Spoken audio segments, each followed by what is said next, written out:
What do movies about a killer doll, crime-busting lifeguards, and singing rats all have in common? Rotten Tomatoes says you shouldn't watch them. We disagree. Back around the turn of the 21st century, Julia Stiles was pretty much the it girl of teen cinema. Her turns in Save the Last Dance and 10 Things I Hate About You both got plenty of love, but 2000's Down to You was a different story. The story follows Stiles as a college student in love with a fellow student played by Freddie Prinze Jr., and that's pretty much the entire plot. As Owen Gleiberman declared in his review for Entertainment Weekly, it's like watching the dreckiest of teen puppy courtships trying to pass itself off as Annie Hall. Other critics pretty much agreed, as Down to You only has a 3% score on Rotten Tomatoes. Despite those horrible reviews, there's plenty to love here. First of all, it stars Stiles and Prince, who are sure to send you into a nostalgic spiral just by their mere presence. Plus, for millennials who grew up watching these stars falling in love in the early 2000s, this simple romance will make you remember all of your own misguided but passionate young love affairs. Sometimes nothing beats a good dumb horror movie. If you're in the mood for an undemanding, slightly campy thriller, 2011's The Roommate definitely fits the bill. It stars Leighton Meester as the titular roommate turned obsessive stalker of Minka Kelly. Most critics crowed that it wasn't very suspenseful. As David Edwards of the Daily Mirror put it, it elicits snores and guffaws thanks to workmanlike shock moments and obvious twists. He wasn't alone, as The Roommate has a 3% score on Rotten Tomatoes. Now, this may not be the most terrifying horror movie ever made, but if you're looking for an easygoing, scary flick with a predictable plot that'll make you jump without leaving you with terrible nightmares, then this silly film is worth a watch. While it might not be as intriguing as you might hope for, it will deliver enough thrills while being easily digestible. 2011's Jack and Jill is an Adam Sandler movie about a family Thanksgiving shared by the titular twin characters, who are both played by Sandler. Al Pacino is also on hand, bizarrely playing himself, while developing a crush on Jill. Jill, come on! You want me to get you something to Remember, eat? all I want to do is make you happy! Despite the wacky premise and the impressive cast, viewers weren't impressed, as it boasts a 3% critic score on Rotten Tomatoes. As the critic for the website The MacGuffin declared, this movie is a crime to comedy. Despite all that, Jack and Jill is still worth a watch for fans of Sandler's brand of comedy. As the actor himself noted to The Independent in 2013, "I didn't get into movies to please the critics. I got into it to make people laugh and have fun with my friends." While this film might not deliver the wittiest or most refined comedy around, it certainly delivers the dumb slapstick in spades. The early 2000s were absolutely filled to the brim with some pretty cringeworthy teen flicks. The likes of Cadet Kelly, New York Minute, and Raise Your Voice may not have exactly been the cream of the cinematic crop, but we loved the silly plot lines and the cheesy acting. If you're looking for a truly terrible teen movie, look no further than 2006 Material Girls. It stars Hilary and Haley Duff as a pair of wealthy sisters, and the plot is loosely based on Jane Austen's novel Sense and Sensibility. But that literary pedigree didn't exactly elevate this film in the eyes of most viewers. Critics called it vapid, grating, casually offensive, and brain-numbing. That works out to a dismal critic score of 4% on Rotten Tomatoes. While Material Girls may be categorically terrible, that doesn't mean it's not worth a watch. Sometimes a mindless, nostalgic teen flick is exactly what you're craving, and there's no reason to apologize for that. Roberto Benigni is one of the most celebrated Italian filmmakers of all time. He's probably best known for directing and starring in 1997's Oscar-winning Life is Beautiful, but his 2002 live-action version of Pinocchio wasn't exactly met with the same acclaim. In fact, it has a 0 rating on Rotten Tomatoes. Critics called it creepy, awful, head-slapping, overproduced, and idiotic. But could there be something to it that everyone's missing? It turns out some Italians absolutely loved Benigni's version, in which he played the titular puppet himself. As iItaly reported, many Italian critics believe that Benigni successfully brought out the darker aspects of this complex morality tale. And according to acclaimed visual effects artist Carlo Rambaldi, Roberto was unfairly panned by the American critics, who didn't understand what he was trying to do. We Italians loved it. If you're willing to set your preconceptions aside, then give this dark, twisted take on a classic a try. Scuola e fatti onore. Grazie. Ciao, Babbo. Ciao, Pinocchio. 2007's Because I Said So is the perfect feel-good rom-com, even if its reviews were a little underwhelming. It stars Diane Keaton, Mandy Moore, Lauren Graham, and Piper Perabo as the members of a dysfunctional but lovable family. Despite the top-notch cast, critics found the movie disappointing, and overall, it has only a 4% rating on Rotten Tomatoes. While Because I Said So is probably not the best rom-com ever released, it's not a completely bad pick either. After all, it stars some beloved actresses. How can you go wrong when combining Annie Hall, Lorelai Gilmore, and Rebecca Pearson? As Keaton told Collider at the time of the movie's release, "I just thought it was funny. What else am I going to do with my life? I'm happy to perform, and I thought it was great." Even though 2002's Serving Sara has only a 4% rating on Rotten Tomatoes, it's still worth a watch if you're in the mood for an easygoing comedy with a little romance. Critics called it predictable, unpleasant, and even excruciating. However, we believe it deserves a second chance. Serving Sara stars Chandler Bing himself, aka Matthew Perry, as a process server who is serving divorce papers to the titular Sara, played by Elizabeth Hurley. And, wouldn't you know it, the two of them fall in love. According to director Reginald Hudlin, the premise for the film is basically perfect for a somewhat predictable but easily digestible rom-com. As he told blackfilm.com, the idea is to take a mismatched couple and put them in a place that is inappropriate for both of them. So you have a hip, urbane guy and this beautiful woman from England, and you dump them in Texas. Sounds like a perfectly agreeable, silly setup. Jesus Christ, I said help me, not undress me! Oh, I'm sorry. I didn't hear you over the big machine. 1977's Saturday Night Fever is widely considered a classic. With John Travolta as the star, plenty of great tunes, and loads of disco dancing, what's not to love? Even if you're a fan, you might be surprised to learn that there's also a little-known, much-hated sequel called Staying Alive. It was released 6 years after the original, and although Travolta returned, most critics thought this follow-up was pretty awful. Overall, it has a resounding 0% on Rotten Tomatoes, with reviewers calling it repetitive, embarrassing, and soulless. Travolta presumably had hoped that Staying Alive would win him some more acclaim. He explained to the New York Times that he contributed ideas during the scriptwriting process. As he noted, "Ever since I did the first movie, I wanted Tony to have a positive future." Travolta even suggested that Tony was more interesting in the sequel, as he insisted, "He pulls you in more subtly." Maybe it's time we gave this infamous sequel another chance. If you're looking for a cheesy, naughty, lost-at-sea romance, look no further than 1991's Return to the Blue Lagoon. Serving as a sequel to 1980's The Blue Lagoon, this follow-up tells the story of a woman, played by a young Mila Jovovich, and her adopted brother, who are stranded on an island and falling in love. The first film only managed to earn an 8% rating on Rotten Tomatoes, while the sequel did even worse with a dismal 0%.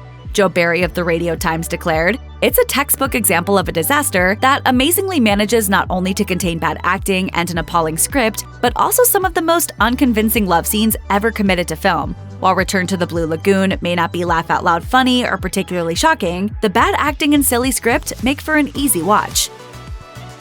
2015's Hot Pursuit is an action comedy starring Sofia Vergara and Reese Witherspoon as a Colombian woman on her way to testify against a drug lord and the by-the-book cop escorting her, respectively. As the Rotten Tomatoes score of 8% indicates, this film wasn't exactly a hit with critics.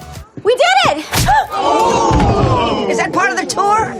Basically, the consensus was that neither of the two stars really get to show off their comedic chops. Nevertheless, Hot Pursuit can still be a fun watch, especially if you're in the mood to chuckle at cliches and contrivances. While it probably won't stick with you very long after you watch it, Hot Pursuit does promise to be chaotic and silly enough for an easygoing watch. With the legs! Put your body like that! Starring a young Elle Fanning, 2010's The Nutcracker in 3D may not be the best choice for fans of the original story, but it might just suit those who enjoy the occasional dark version of a children's tale. It's no wonder this movie has a whopping 0% on Rotten Tomatoes, as it seems that most critics were too familiar with the original story. As Frank Scheck of The Hollywood Reporter wrote, The Nutcracker in 3D is an apparent Scrooge-like attempt to forever ruin children's associations with the classic Yuletide ballet. But as long as you know that this isn't a charming, feel-good holiday movie, you can enjoy this twisted version of the Nutcracker. So just sit back and revel in the creepy toys, terrifying rats, and bizarre performances, including Nathan Lane as a fictionalized version of Albert Einstein. The 2012 rom-com Playing for Keeps stars plenty of familiar faces, including Gerard Butler as a former soccer star and Jessica Biel as his ex-wife, as well as Catherine Zeta-Jones and Judy Greer. Alas, it has only a 4% rating on Rotten Tomatoes, thanks to scathing reviews that called it tired, insipid, derivative, and half-hearted. Despite all that, if you want a movie that features some eye candy and doesn't leave you ruminating over it for days on end, then the easy and light Playing for Keeps should do the trick. And in case you're curious, yes, there is in fact a scene with a shirtless Gerard Butler. It may be fair to say that the Scary Movie series got progressively worse with each new entry, but that doesn't mean that 2013's Scary Movie 5 isn't worth watching. Especially if you're a fan of the previous films, you'll find that the fifth installment is really what you've come to know and love, which is to say a lot of silly parodies of horror flicks. In this case, the targets of mockery include Mama, Paranormal Activity, and Evil Dead. Scary Movie 5 has a tragic 4% rating on Rotten Tomatoes, and we're not going to try to convince you that it's on the same level as Citizen Kane. But what we will say is that, just like all the other Scary Movie films, they're enjoyable when you take them for what they are, which is an hour and a half of dumb jokes and over-the-top spoofing. You might lose some brain cells along the way, but you'll probably also laugh more than you might care to admit. This is f***ed up. The fact that 1993's Hocus Pocus has a measly 38% on Rotten Tomatoes is pretty unbelievable, considering the cult classic that it's become. This Halloween movie centers around three evil witches, the Sanderson sisters, who are resurrected by teenagers who wander into the abandoned home where they used to live. From then on, it's a battle between good and evil, though the witches are so funny and entertaining that you'll probably end up rooting for them. Critics trashed it, but there's a legion of fans who vehemently disagree. As one raved about it on IMDb, "It has the right amount of funny that kept my eyes on the TV the whole time and my mouth wide open with laughter, and it seems many people forget that sometimes that's all we need from a movie to truly love and enjoy it. Simply put, the critics were just plain wrong about this one." 1999's Drop Dead Gorgeous is a mockumentary starring the likes of Kirsten Dunst, Denise Richards, and the late Brittany Murphy. Basically, this movie is one of the most underrated comedies of all time. It follows the story of a group of small-town girls competing in a beauty pageant. And though it sounds like a typical teen comedy, it's so much more than that. As Rebecca Nicholson wrote in The Guardian in 1999, "It is unrestrained by decency. It is too dark to be cheerful and too gleefully nihilistic to be glum. It is trashy, wonderful, endlessly quotable, and it was 20 years ahead of its time." In addition to being biting and ahead of its time, Drop Dead Gorgeous is just plain hilarious and endlessly entertaining. Though it has a bit of a cult following now, it bombed at the box office when it was released, and it only has a 47% rating on Rotten Tomatoes. But we think it's safe to say that you can ignore those initial reactions. Annette, just use your hand. They told me to practice. Do you remember when Twilight was the biggest deal in the world? 2010's Vampires Suck capitalized on that popularity by spoofing the Supernatural franchise. It makes fun of all of Twilight's main characters and also throws in some general pop culture jabs. Unfortunately, it was an epic fail with critics, garnering a meager 4% on Rotten Tomatoes. Now, Vampires Suck may not be the finest example of what cinema can offer. The jokes are lowbrow and the acting is subpar at best, but it's so awful that it somehow becomes funny. You'll probably initially groan, but then something weird will happen where it becomes so absurd that you'll be laughing despite yourself. 1997's Spice World is an absolute gem that stars none other than the Spice Girls. The movie features Posh, Scary, Sporty, Ginger, and Baby performing, spending a night in a haunted mansion, and meeting some aliens. Despite all that fun, it only has a 35% on Rotten Tomatoes, with critics arguing that the plot was non-existent and that the girls' acting left a lot to be desired. Despite the critical drubbing, we have to say that this movie is fun and exciting, and most importantly, it stars the Spice Girls. Sure, the plot is complete nonsense, but does that matter when this iconic pop group is involved? 1996's Space Jam has a mere 43% rating on Rotten Tomatoes, and, well, that kind of makes sense. This movie admittedly isn't for everyone, but those who dare to watch will be rewarded with the gloriousness of basketball legend Michael Jordan and the Looney Tunes teaming up to defeat some evil aliens. Also, Bill Murray steals the whole show with an unforgettable performance as himself, which is a big part of the movie's strangely captivating charm. Just how did you get here, anyway? Producer's a friend of mine, just had a teamster come and drop me off, you know. Uh-huh. Critics argued that Space Jam is essentially a promotion of Michael Jordan himself, and it very well may be, but it's also a fun, nostalgic favorite for many 90s kids. One IMDb reviewer summed it up well by writing, "There are few films that can merge reality with the animation. Moreover, the presence of a legend like Michael Jordan makes this movie a must for any basketball fan." 2000's landmark horror flick Final Destination is about a group of teens who meet their ends in a series of ridiculous and gory mishaps. It's rare for film sequels to get better scores than the original, but that's the case with this series. The original has a 35% rating on Rotten Tomatoes, while the second has a 48% and the third has a 43%. The fifth one even has a fresh rating of 62. But don't let the low rating of the original scare you away, as it's a suspenseful and inventive thrill ride. What truly makes Final Destination worth watching is not just the fact that it keeps you on the edge of your seat, but that it's also quite funny at times, and that's a hard line to toe. Roger Ebert put it best when he declared in his review, "The movie is neither quite serious nor quite ironic. Sometimes it's funny, but in a creepy way, rather than in the breezier style of the Scream movies." The 1999 action thriller The Mod Squad has all the makings for a great film. It stars Claire Danes, it has a fun, amateur sleuth plotline, and it's a reboot of the beloved 70s action series of the same name. Alas, something apparently went wrong along the way, at least according to critics, as it was hit with a mere 3% rating on Rotten Tomatoes. However, not all is lost. Yes, the acting isn't the greatest, and yes, there are maybe a few too many plot holes, but the joy comes through with the Mod Squad the moment you stop trying to take it seriously and just lean into how ridiculous it is. As one person put it on IMDb, "Why are these kids running around the streets after some unknown enemy? Where are they?" But don't worry, after a while, you'll just stop caring. You better watch what you say and who you're saying it to. Let me tell you something, Link. Oh, save. Shut up and listen to me. It's truly shocking that 2004 Saw has such a mediocre Rotten Tomatoes score at 50%, since this horror flick made big waves when it came out. The plot centers around a sadistic killer named Jigsaw who forces his captives to solve incredibly difficult puzzles if they want to live. Critics called the movie torture porn, as they described the violence and gore as excessive and gratuitous. But if you can look past the blood and extreme situations, you'll realize that this was actually one of the smartest horror films of the 2000s. As one viewer put it on IMDb, intelligent horror fans not only got the blood they wanted, but a clever villain and a mystery to solve. While Saw definitely isn't for everybody, it is a seriously twisted and thrilling horror flick. Viewers who can't handle extreme situations should definitely avoid this one, but it's certainly a must-watch for any die-hard fans of the genre. Make your choice.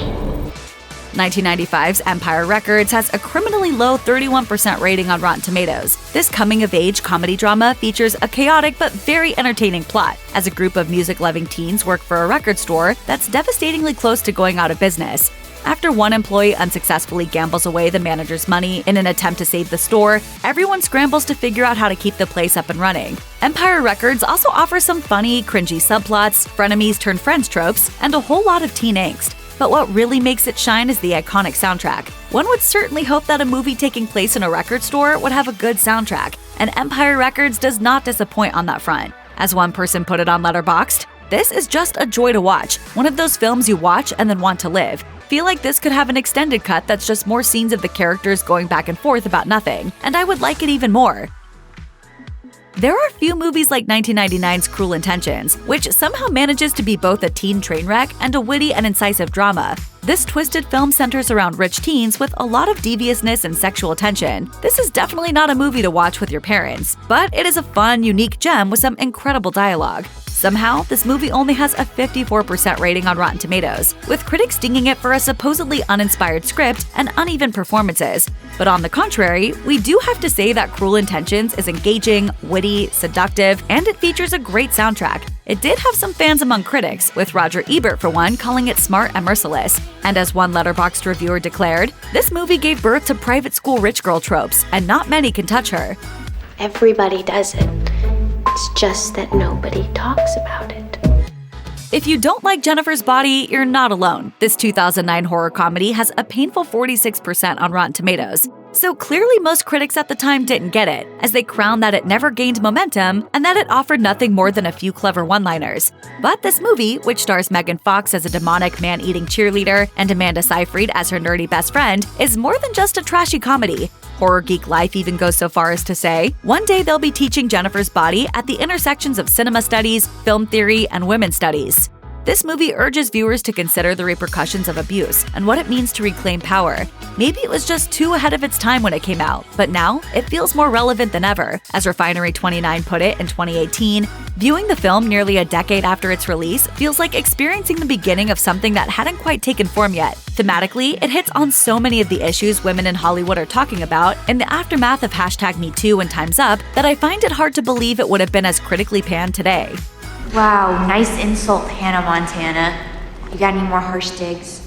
2017's Baywatch is a reboot of the infamous 90s TV show of the same name, which was known more for its scantily clad lifeguards than pretty much anything else. To understand the movie version, you have to first understand the original series, which was chock full of some of the cheesiest excesses of the decade, including animatronic sharks. So it's only natural that the reboot is also kind of bad, with corny acting and over-the-top plot. But you're not watching Baywatch for the intellectual stimulation. You're watching it for the abs, the bikinis, and all the silly action. We're not saying that this is an incredibly mind-blowing film, but we don't think it deserves its measly 17% Rotten Tomatoes rating. anything with Dwayne "The Rock" Johnson deserves better than that. So head out to the beach, turn off your brain, and have some dumb fun.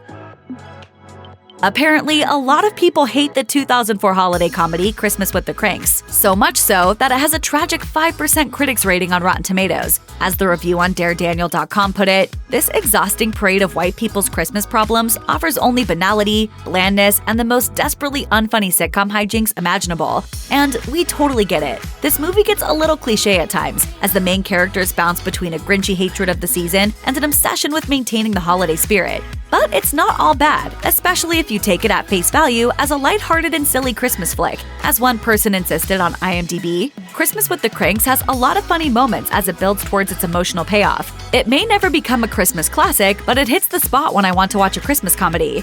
You may not always be in the mood for Christmas with the Kranks, but when you are, it's always there waiting for you.